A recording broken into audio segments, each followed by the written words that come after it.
This is the Chicago Manual of Styles, the new 17th edition. This book is the styles manual used by the City of London, which is the administrative section of the whole Western world. That's the Bar Association. That is also what the 13th Amendment, the original United States 13th Amendment, tried to prevent. It was removed roughly 200 years ago. And it said that no lawyers from the bar were allowed to be a part of the United States Constitution. And that's understandable, because a lawyer has sworn an oath to a foreign deity, which is the City of London. The City of London is the 1 square mile in London that is separate to the rest of the city, or the rest of the town. It's always been a part of the Vatican administration, or the Roman administration of the northern parts, or the England. But in this book is the key to the absolute fraud, the absolute lie that has been told to us. But this lie has been done to create a new fictitious world that's void of all of the Magna Carta, or all of the laws of the land. They've gotten rid of the laws of the land and given us the corpus juris, which is the UCC, or the law of the sea, or the law of the water, the sea merchants, the banking merchants, or merchant law. And what they've done is they didn't replace the land law. What they really did is just tricked you from leaving the laws of the land and entering into these trusteeships, this world of shipping on the sea. Interesting, on page 666 of this book is probably the biggest key to this whole fraud, and it's what we've narrowed this this fraud down to. This is page 666 of the Chicago Manual of Styles, 17th edition. But before we go to page 666, because there's 3 words up the top here, 3 lines, that is probably the most important of the destruction of the City of London. It's on these 3 lines. But what we have here in languages other than English, mind you, that's written in an all uppercase text. That probably means crap as well. But in this area of languages other than English, we have a thing called American Sign Language. And this is a very interesting thing, because it's a form of language that's written, but it's sign language written down in text, but it looks a bit like English. Yet it is completely foreign. Just as a side note, in relation to marginal text and margins, which are these areas here, the margin of a document. I'd just like to read this out. This is in the normal dictionary, the online dictionary that you can get off your normal phone. Marginal text. True marginal text, sometimes, though, what you want is a heading or other small amount of text, or even a graphic text that is truly and entirely in the margin. You may even want it to alternate side of the page if you're duplexing, or either side of the page if you're duplexing. What they're basically saying with this is that the text in the margin must be completely and utterly separate, or of a different source, or of a different type, or even in this case a graphic text, or a symbolic text, or a glossar text, to be used inside the margins in order to state clearly that the marginal text has got nothing to do with the main context or the main text of a document. So what's happening in the margin is basically the administrative area of a page, which is interesting because if they are usurping marginal text such as this all uppercase D-based Latin or Row language or a foreign language from the main text, if it is appearing inside the text, then it's the grammatical eye that will detect that someone is trying to bring the marginal text into the main part of the document, which is it might be a deliberate trick that they're doing. The word marginal is interesting too, of empty space at the top of a page with no headings, with no headers in it. Marginal, manic. Dear marginal, think of it this way. This margin is by definition the part of a page outside the main body of text. So it's got nothing to do with the main body of the text, it's outside. The running head, again by definition, is not part of the main body of text. So if you've got marginal text or a language that's being used in the margins of the document and you find it in the main part of the document, such as father of child, previous children of father, children dead, child, certificate of birth, even in here where it's important, where if you break the law it's 3 years imprisonment, the 3 years has been glossed into a marginal text, and what it's saying is it's been removed from there. So it's become, the 3-year punishment is a fiction. But if you are not aware of the marginal text from the margins being usurped over into the main context of the page, then you may assume that the contract is reading something that it is not reading. Now you might say, well, why are they doing this? Why are they bringing this text from the margin over into the main body of the type of the text? And it may be because they are covering their own arse, so to speak. What they're doing is they're creating a fictitious document. It's fiction from the very beginning, and it's only your belief that you believe it's real, and that's where the consent comes from. So you're consenting to the fiction. But the reason why you're consenting to the fiction is because your grammatical ability to figure out what's going on with these documents may be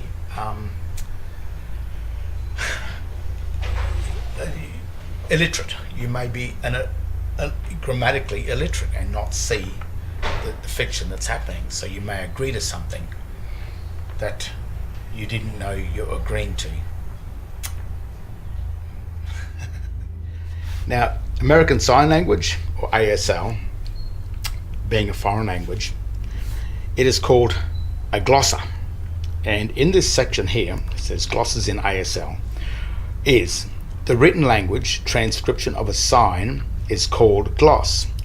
Glosses are words, and now before I go to that, you should look in the dictionary what a gloss means. It means to basically sweep under the carpet, cover up, or make something look not what it really is. It's what glossing something over is. The glossary, the brochure selling a motor vehicle or an automobile, and they certainly don't tell you about the bad points about that automobile, or the points that will probably get it recalled in 5 or 10 years time. It's the gloss, it's the good side of it. So glosses in ASL is the written language transcription of a sign is called a gloss. Glosses are words from the spoken language written in small capital letters, as you can see here: woman, school, cat, written in letters the same size as the smaller letters, but they're capital letters, same size as the smaller letters. Alternatively, regular capital letters may be used. So that means that they can use full-size capital letters according to this styles manual. When two or more written words are used to gloss a single sign, the glosses are separated by hyphens. The transcription is enclosed in double quotation marks. So here we have the sample right here, which this is a bit of a killer. The sign for a car drove by is written as vehicle hyphen drive hyphen by. So there it is in black and white. That's the hyphens that must be used in order to string the sentence together as vehicle drive by. And then the translation of that can be whatever you really want it to be if it's enclosed in these marks here as a car drove by. They could also read vehicle drive by. But as you can see here, languages other than English, it's certainly not hyphenated. And as you can see on here, the cat sat on the mat, written in English, but the cat sat on the mat, written in debased Latin or as a gloss or in all uppercase text, as in American Sign Language, ASL.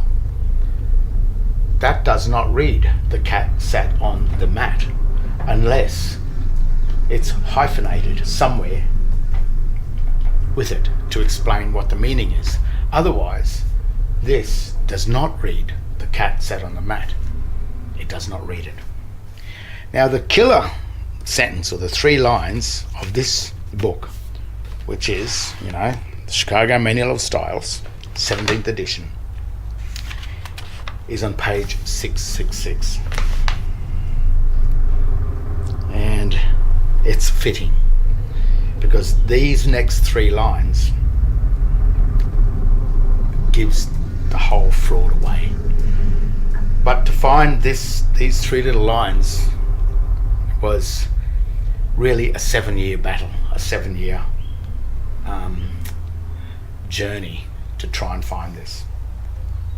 It goes on to say, one obvious limitation of the use of glosses, which are these things here, from the spoken written language to represent signs is that there is no one-to-one correspondence between the words or signs in any 2 languages. This writing, the cat sat on the mat, has no correspondence with this writing here. This here, language other than English, has no correspondence with the written English in this book. Worse than that, this is not even hyphenated, so therefore that renders it as absolutely nothing. Whereas this book here explains that if you did want the sign to represent something, then you must follow a format. And if you don't follow the format, then it's finished. Now we come up to these things, which are the birthing certificates. That's the certificate of birth, the corporation, the foreign corporation, which is really the City of London, onto our lands. And then this one, or what they do with this, which is the state birth certificate, is they ask you to act as a debtor of their corporation. So this is the first debtor of Australia. They've come in and said, we will be your first debtor, which is okay. They give this, but they give all of this while we're children, while we're babies, and we don't know what's going on. That's why it took so long to find it, because no one's telling us anything, and our parents didn't know about it either when they did this. Then this company offers us a new birth certificate, which throws us from the creditor of this first trust, the first trustee, into the debtor of the first trustee, which brings us, or turns us, into a third-party debtor, which is the destruction. But what they've done with this whole thing, this whole fraud, is they've written these documents and they've put these glosses. Certificate of birth is completely wrong. Child, completely wrong. Not only that, it's underlined, which means italic, which means removed. father of child. Even this, a cross means dead, Christian. There's no space between the cross and the Christian. That means there's a joinder, which is reading dead Christian names of child. These two, Romilly Stewart, are the only names that I have. There is no surname anywhere on this document. But the surname does exist here in the margin. And that's signed by the Registrar General, in this case David John.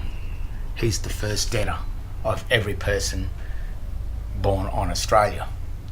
But what they've done with these documents is they've created these documents and joined in the glosses, which is the American Sign Language, mixed it with the English, which grammatically destroys that whole document.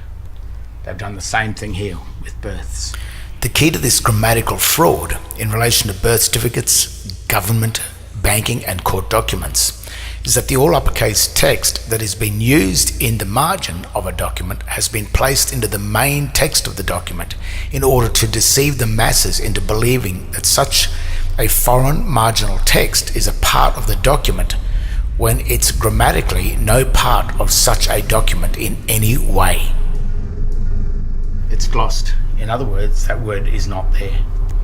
Certificate of birth is not there. Not only that, it's not hyphenated, so the certificate and the hyphen of and hyphen of birth, the hyphens are missing. According to the Chicago Manual of Styles, where it says quite clearly the hyphens have got to be there. I mean, this is a very minute glitch. It's a hyphen. It's a missing hyphen. And how could a missing hyphen destroy the City of London? Well, the City of London offered us a fraud in the first place. It was always a fraud. They knew it was a fraud.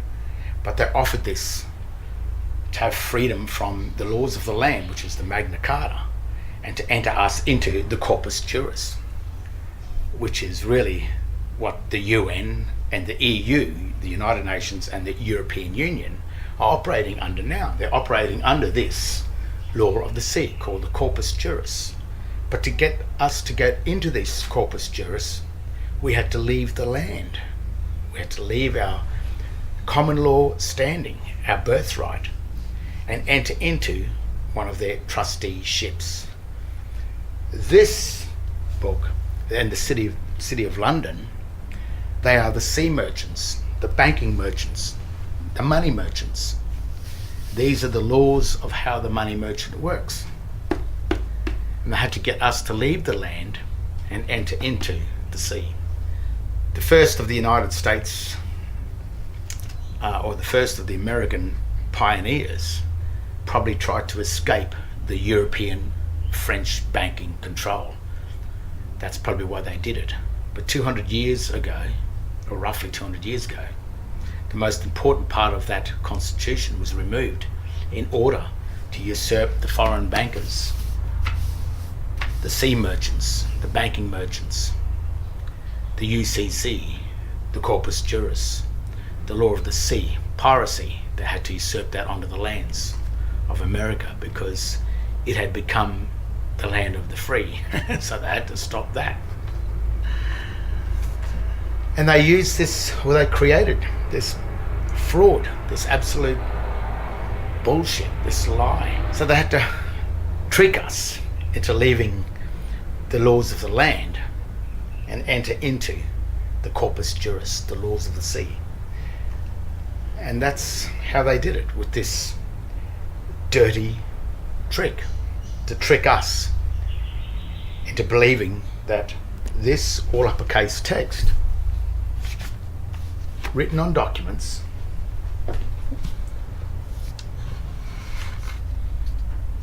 was a part of the English language, when it never was.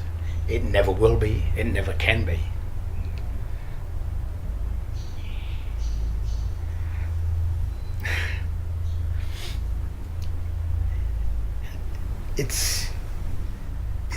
It's a lie. It's a hyphen, a missing hyphen. It's boiled down to, that's all it was. It's like a needle in a haystack to find this minute fraud that got us to leave the constitutions, to leave our land, to leave our standing as people, and become these persons of these governing corporations, these debtors, these trustees of the trustee. And that's all that's happened. All done by a small, dirty, grammatical trick. Nearly 2,000 years ago. It's a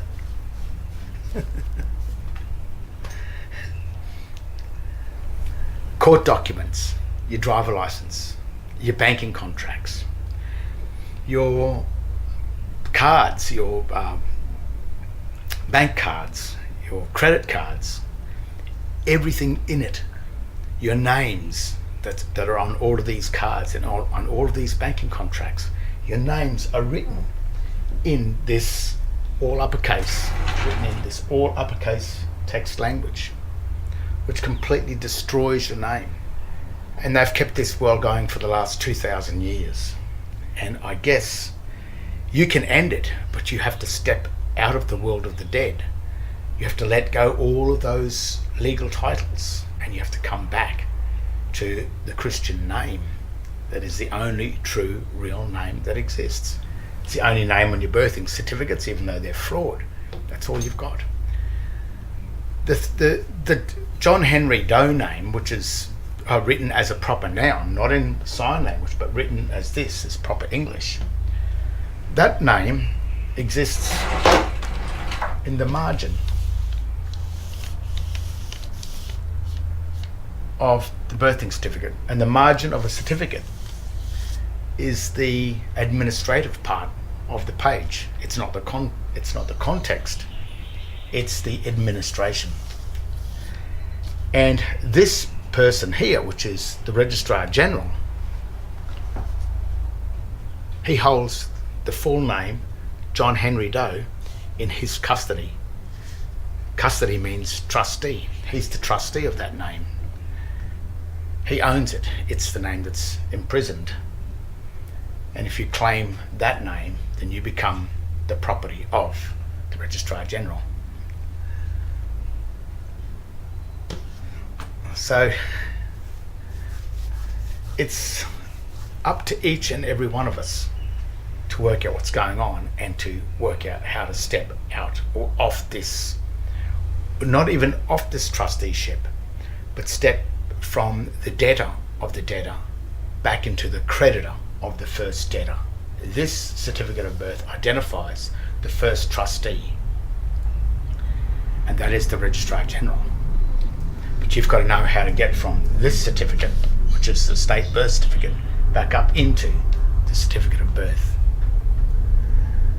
And the way to do that is to start questioning them about the fraud. Because nothing exists. They will just claim plausible deniability. What they'll do is say, well, you did it, you believed it. It's a fraud. The whole thing is a lie. It's always been a lie. And it always will be a lie.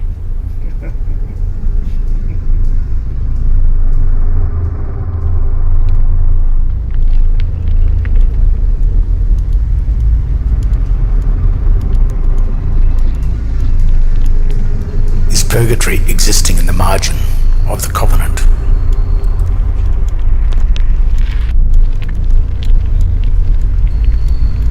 Must we return to the center of the page in order to be deemed living?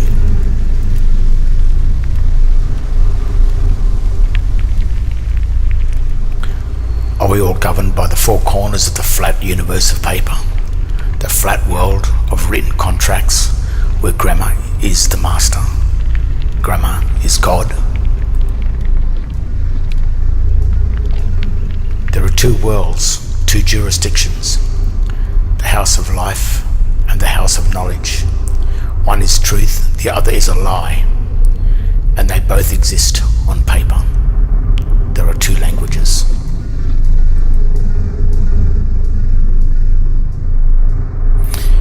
don't know the difference between the language of the creditor, the tree of life, and the language of the debtor, the tree of death, you may claim the name of the office of the debtor as your name and never return to the office of the creditor, leaving your birthright title as assumed dead, lost at sea, and salvaged by the private foreign commercial banking administration serpent, never to return.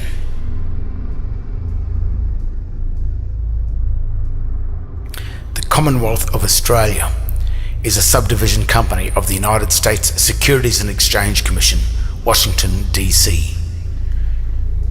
It's a foreign company.